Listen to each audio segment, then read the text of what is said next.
여러분 안녕하십니까? 7월 5일 금요일 뉴스투데이 강원입니다. 공공부문 비정규직 노동자들의 총파업 마지막 날인 오늘도 급식과 돌봄 차질이 계속될 것으로 예상됩니다.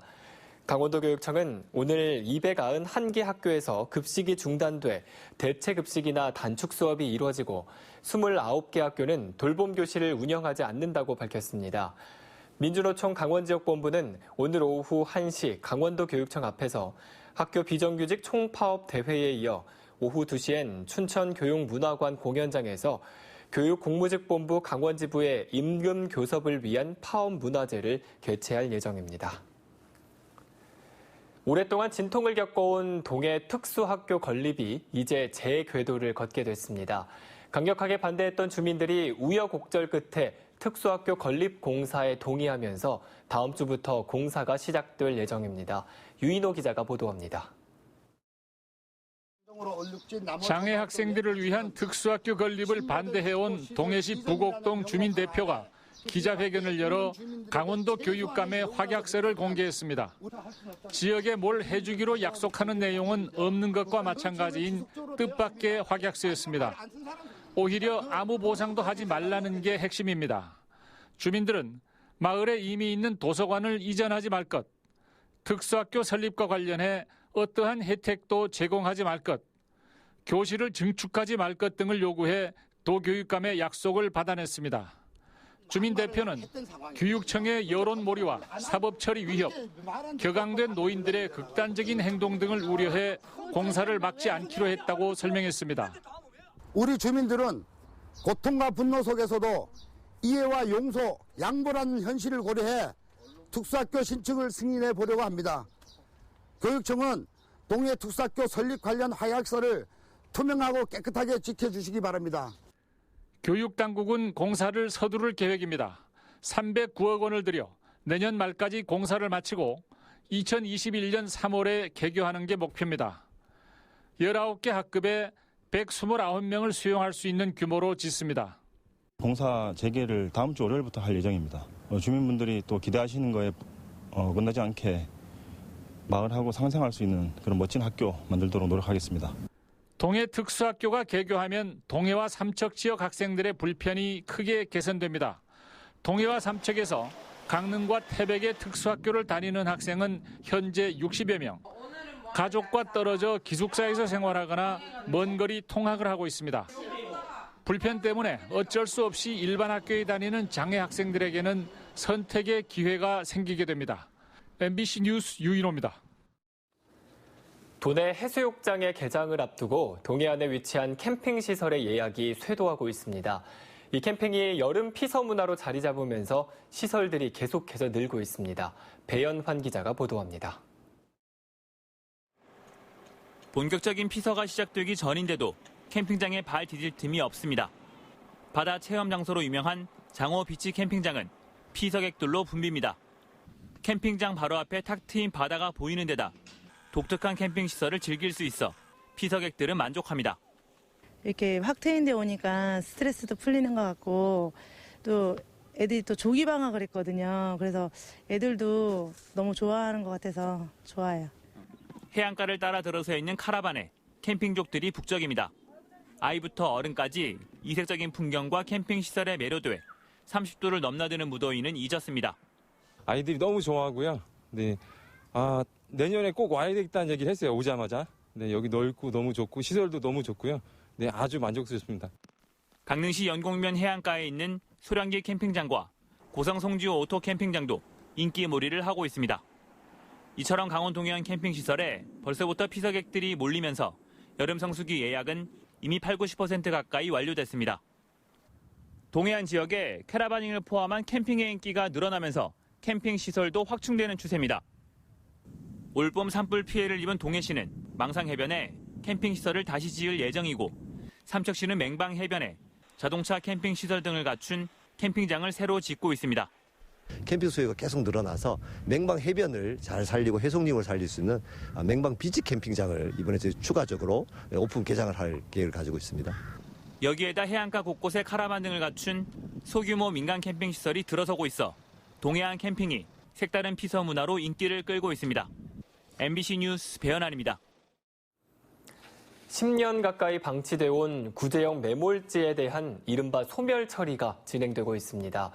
그런데 원주에서 매몰지의 흙을 파다가 상수원 보호구역 인근으로 옮겨 처리하고 있어 논란이 일고 있습니다. 보도에 조성식 기자입니다. 원주 시민 34만 명의 식수를 공급하는 상수원 보호구역입니다. 취수장과 인접한 밭에서 악취가 심한 흙을 톱밥과 섞는 작업이 한창입니다. 구제형 매몰지에서 가져온 흙으로 미생물과 고온 처리를 거쳐 퇴비로 만들고 있습니다. 문제가 되는 것은 가축 매몰지 주변이 아닌 이곳 상수원 보호구역 인근까지 흙을 옮겨 작업이 이루어지고 있다는 겁니다. 13곳의 매몰지가 각지에 있어 한 곳에 처리장을 만들었다는 것이 업체 측의 설명입니다. 처음에도 우리가 축소할 때 다 지지를 했어요. 어디서 이런 데는 하면 안 되는 거 아니냐. 그러니까 그거에 대한 규정은 없고 그가 없다. 구제역에 걸린 가축이 묻혀있던 흙을 다른 곳으로 옮기는 것도 찝찝한 상황. 하지만 원주시는 매몰지 주변이 아닌 다른 곳에서도 처리할 수 있다는 규정을 내세워 문제가 없다는 입장입니다. 농장에서 이제 렌더링 처리하고 퇴비화를 하되 혹시 농장이 협소하든지 하면은 다른 곳으로 이설해서 가서 할 수 있다라고 딱 규정을 해놨어요. 소멸 처리된 흙 800여 톤은 해당 장소에서 길게는 2달 가까이 야적하게 됩니다. 수질오염을 우려해 각종 행위를 규제하는 상수원 보호구역에서 정작 원주시가 오염 우려를 키우는 꼴이 되고 있습니다. MBC 뉴스 조성식입니다. 남한강변에 있는 한 마을이 축제 공간을 확보하겠다며 제초제를 살포했습니다. 이 강으로 제초제 성분이 유입됐을 가능성이 높은데 이 마을은 한강 수질 보호 기금을 지원받고 있었습니다. 권기만 기자가 취재했습니다. 남한강 상류에 있는 강원도 원주시의 한 마을입니다. 강 주변으로 새카맣게 말라 죽은 풀들이 눈에 띕니다. 짙은 초록빛의 주변과는 대조적입니다.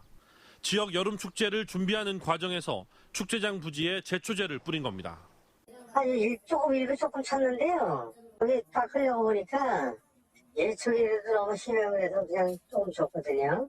문제는 해당 부지가 남한강과 바로 인접해 제초제가 강으로 유입될 수 있다는 점입니다. 보시는 것처럼 강물 바로 옆에 있는 풀들도 이렇게 말라 죽어 있습니다.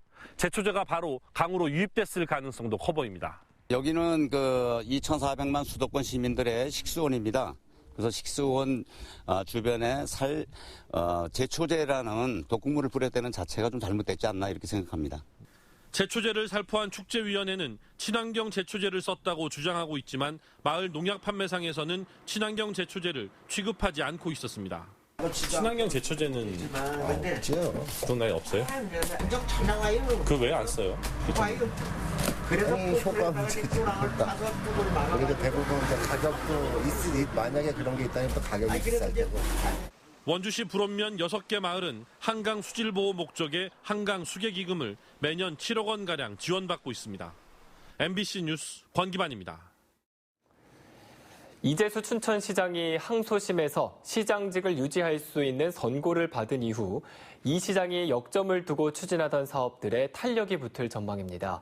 이 춘천시는 다음 주 금요일 대대적인 공무원 인사도 앞두고 있습니다. 백승호 기자가 보도합니다. 항소심에서 시장직을 유지할 수 있는 선고를 받은 이재수 춘천시장. 법정에서 나오자마자 시정에 매진하겠다는 입장을 밝혔습니다. 중단 없이 처음에 가졌던 마음대로 시민을 위해서 열심히 일하도록 그렇게 하겠습니다. 정말 죄송합니다. 그리고 감사합니다. 시정 최고 책임자의 재판으로 어수선했던 춘천시청 분위기도 차분해진 모습입니다. 시청의 한 간부 공무원은 그동안 시청 내에서 좌고우면하며 눈치를 보는 사람도 있었지만 이번 판결로 불확실성이 해소돼 일하는 분위기가 만들어질 것으로 본다고 말했습니다. 이런 분위기 속에 이재수 시장 취임 이후 새롭게 시작된 정책과 사업에 탄력이 붙을 전망입니다. 특히 이 시장이 가장 공들인 시민 주권 강화 정책이 주목됩니다. 마을 일을 스스로 구상하고 해결하는 주민자치회가 최근 인적 구성을 마쳐 내년부터 가시적인 성과가 있을 것으로 예상됩니다. 오는 9월로 예정된 춘천 시내버스 노선 개편을 비롯해 하수종말 처리장 이전과 옛 캠프 페이지의 미세먼지 차단숲 조성 사업도 차질 없이 추진될 전망입니다. 춘천을 문화도시로 조성하는 다양한 사업과 봄내 바람길 조성 등은 더욱 탄력을 받게 됐습니다. 춘천시는 오는 12일 조직 개편에 따른 대대적인 공무원 인사를 통해 조직 정비와 새로운 변화를 앞두고 있습니다. MBC 뉴스 백소입니다. 도내 해수욕장 92곳이 오늘부터 순차적으로 개장합니다. 강릉과 속초 지역 해수욕장 23곳이 오늘 개장하는 것을 시작으로 동해 지역 6곳은 오는 10일, 삼척과 고성, 양양 지역 63곳은 오는 12일에 개장합니다. 다음 달 25일 폐장하는 양양 지역 21곳을 제외한 71곳은 다음 달 18일까지 운영되며 속초 해수욕장은 오는 27일부터 다음 달 10일까지 야간 입수를 밤 9시까지 한시적으로 허용하기로 했습니다. 한편 도내 해수욕장 수질과 백사장은 모두 안전 기준에 적합한 것으로 나타났습니다. 남북미 정상회담으로 남북 관계가 개선되며 개최 시기가 불투명했던 아리스포츠컵 국제유소년 축구대회의 개최가 가시권에 들어오고 있습니다. 남북체육교류협회는 다음 달 11일 전후에 평양에서 제6회 유소년 축구대회를 여는 방안을 북측과 협의 중이라고 밝혔습니다. 이번 대회 참가팀은 남북 각 3개 팀과 유럽 3팀, 아시아 3팀 등 모두 8개 국가 12개 팀입니다. 최근 학원 어린이 통학버스 사고가 잇따르자 강원도교육청이 학원 통학버스 안전관리 실태를 집중 점검합니다. 강원도교육청은 오늘 10일까지 학원 어린이 통학버스 688대에 대한 안전관리 실태 전반에 대해 현장 점검할 계획입니다. 특히 좌석 안전띠 적합 여부와 하차 확인 장치 설치 여부 등을 확인하고 어린이 통학 차량 안전 교육을 권역별로 진행할 예정입니다. 춘천에서 진드기에 물려 감염되는 중증 열성 혈소판 감소 증후군, 일명 SFTS 확진 환자가 또다시 발생했습니다. 춘천시 보건소 등에 따르면 일주일 전부터 발열과 몸살 등의 증상으로 병원에서 입원 치료를 받고 있는 64살 박모 씨가 SFTS 검사 결과 확진 판정을 받았습니다. 박 씨는 개에서 떨어진 진드기가 문 것으로 알려지고 있습니다. 한편 도내에서는 지금까지 중증 열성 혈소판 감소 증후군 SFTS 환자가 9명이 발생해 이 가운데 2명이 숨졌습니다. 동해안 대형 산불에 대비하기 위해 산불 전문 진화 차량 2대가 강릉에 배치됩니다. 강원도 소방본부는 오는 8일 산불 전문 진화 차량 2대를 강릉시 옥천동에 있는 환동의 특수재난 대응단에 실전 배치한다고 밝혔습니다. 이 차량의 가격은 대당 9억 5천만 원으로 피서철을 맞아 경포 해수욕장과 속초 해수욕장 등에 배치돼 피서객의 안전과 화재 진압 임무를 동시에 펼치게 됩니다.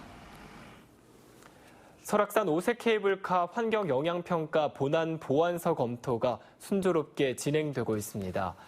양양군에 따르면 지난달 오색 케이블카 예정 부지에서 환경 영향평가 자문단의 현지 실사에 이어 오는 8일에는 경관심의위원회 현지 조사가 예정돼 있습니다. 또 환경영향갈등조정협의회는 12일부터 3차례 회의를 열어 시설물 안전 대책 등을 논의하고 다음 달에는 현장 조사를 실시할 예정입니다. 양양군은 환경영향평가 협의가 끝나면 백두대간 개발 행위와 공원사업 시행 허가 등 개별 인허가를 진행할 계획입니다. 지난 5월 8명의 사상자를 낸 강릉 수소탱크 폭발 사고는 호남 농도 이상의 산소가 유입된 상태에서 정전기 불꽃 등으로 인해 발생했다는 정밀 감정 결과가 나왔습니다. 강원지방경찰청은 과학수사연구원으로부터 탱크 내부로 폭발 범위의 호남 농도 이상으로 산소가 유입된 상태에서 정전기 불꽃 등이 점화원으로 작용해 화학적 폭발을 한 것으로 판단된다는 감정 결과를 받았다고 밝혔습니다. 경찰은 감정 결과를 토대로 사업에 참여한 9개 컨소시엄 관계자들을 상대로 업무상 과실치사상 등의 혐의 여부를 조사할 계획입니다.